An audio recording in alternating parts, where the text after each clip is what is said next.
Hello, vinyl community. I began my record collection in 1969. That's when I bought my first albums. And that means that the year 2019 marks the 50th anniversary of my collection. So I thought it would be nice to do a video or two looking at records that I've had with me for these 50 years. And one of those is the record I'll be talking about in this video, The Hurdy Man by Donovan. I purchased this album in 1969. This is the original copy from back then. The album itself was released in 1968, and half of it was recorded in November 1967. After that, in February and March of '68, Donovan traveled to Rishikesh, India, alongside the Beatles to study transcendental meditation with the Maharishi Mahesh Yogi. He returned to the UK and performed a concert at the Royal Albert Hall in March of 1968, and then on April 3rd went into the studio and completed the album. The album was released on the Epic label in the USA. It was not released in the UK due to legal entanglements with Donovan's previous label. Most of his albums from the psychedelic era were not released in the UK, at least in their original form. Sunshine Superman was not released in its original form. An album was later released under that title that was actually a mishmash of Sunshine Superman and Mellow Yellow.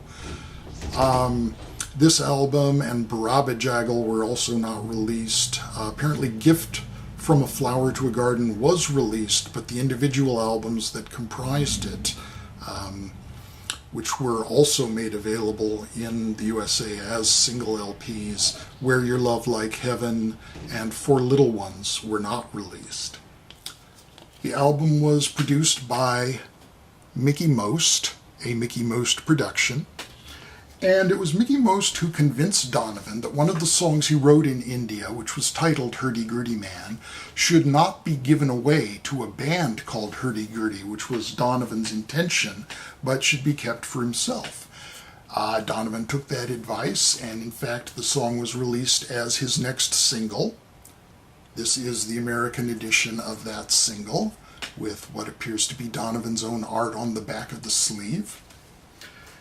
And that song also kicks off this album. The song is easily the heaviest rock that Donovan had ever attempted until this point.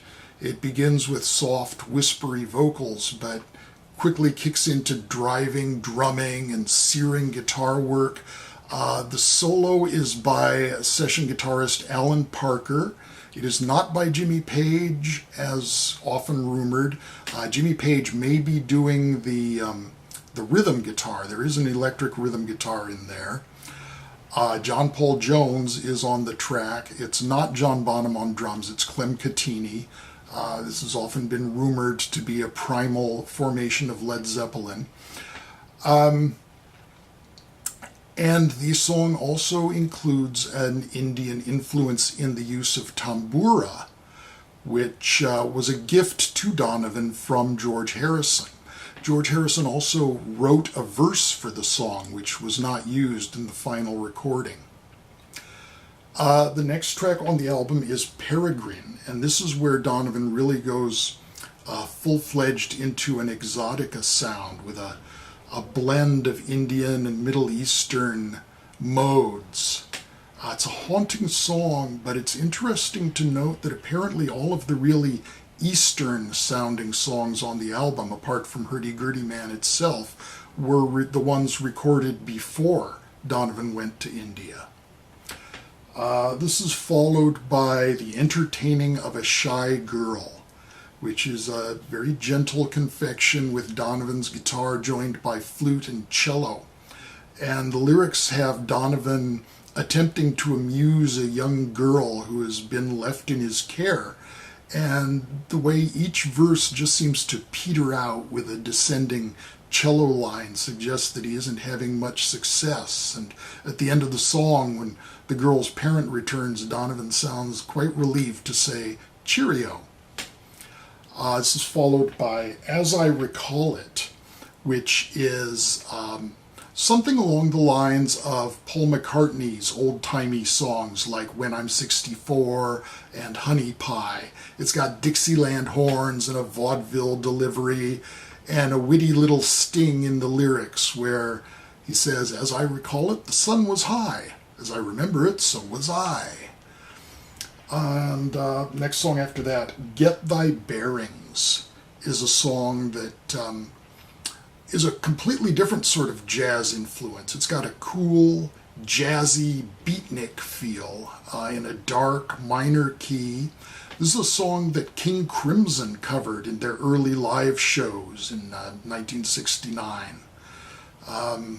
It's got the atmosphere of a smoky jazz club.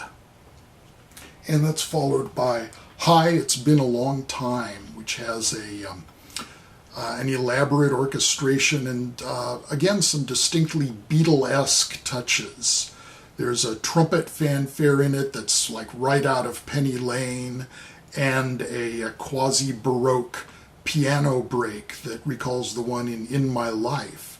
Now, both of those, in the case of the Beatles, would have been, in turn, borrowed or influenced by Bach, so that's a little parallel borrowing, at least. And there's an odd little swipe at the hippies in here. It seems to be slightly derogatory towards hippies, which I don't quite get. And the final song on the first side of the album is "West Indian Lady," which is a jaunty calypso sound with flute and tropical percussion. Donovan sings about being enamored of some exotic lady, revealing in a twist in the lyrics that she's actually just a poster on his wall. And this was apparently inspired by a picture on the wall in his room at Rishikesh. Now, side 2 of the album begins with "Jennifer Juniper," and that's another single. That was written for George Harrison's sister-in-law, Jennifer Boyd, sister of Patty. And this was recorded before he went to India. And the song itself is very poppy, very busily arranged, lots of woodwinds. There's this cute little bassoon figure that keeps answering Donovan's lyrical lines. There's a harp, and he's got his vocals traced by a flute, and finally there's a verse in French just to give it a little je ne sais quoi. The next track is "The River Song," and this is an interesting piece, very plaintive, very simple, very beautiful lyrics. It has a kind of air of Japanese poetry, like a haiku, just a simple statement about nature. He tells us there's the river, and above the river, kingfishers fly. Below the surface of the river, stickleback fishes, and that's about it. But it's so effective. The music is modal in the key of G. It's very interesting the way he moves a chord shape up and down the neck of the guitar, always leaving the open G string ringing to keep that G drone. Again, a kind of Indian idea there, but written and recorded before he went to India. This is followed by the longest track on the album, "Tangier," also known as "In Tangier" or "In Tangier Down a Windy Street." I'll get to that in a minute. And that's the most experimental track on the album as well. It opens with a statement by just the tabla drums and moves into an uncharacteristically dark song depicting third world poverty and disease, with Donovan accompanied by a droning harmonium and groaning cello, and a raga break with Bert Jansch on guitar. And the break actually reminds me of Paul Simon's acoustic playing on Mrs. Robinson. The song is credited, as are all the songs on the album, to Donovan solely. But apparently this song was actually written by his pal Dave Mills, whom he called Gypsy Dave. There's a picture of him in the Donovan's Greatest Hits LP. I was not aware of that until I heard or saw this album. Stone Flute by Herbie Mann opens with the track In Tangier, credited to David J. Mills, and it's the same song. I wasn't expecting it to be the same song because I didn't know who David J. Mills was, or I didn't recognize who David J. Mills was. And further research shows that Donovan takes full credit here, Mills gets full credit there. Apparently it's published under Mills's name, but in this songbook I happen to have, again, it's credited to Donovan alone. A couple of other songs on the album were co-written with David Mills. One of them being A Sunny Day, which is coming up next. Sunny Day, which is a very happy, relaxed, pastoral song evoking a stroll through a sun-dappled woodland, interrupted by an agitated up-tempo middle section that suggests the activity of flittering birds and mentions woodpeckers chattering.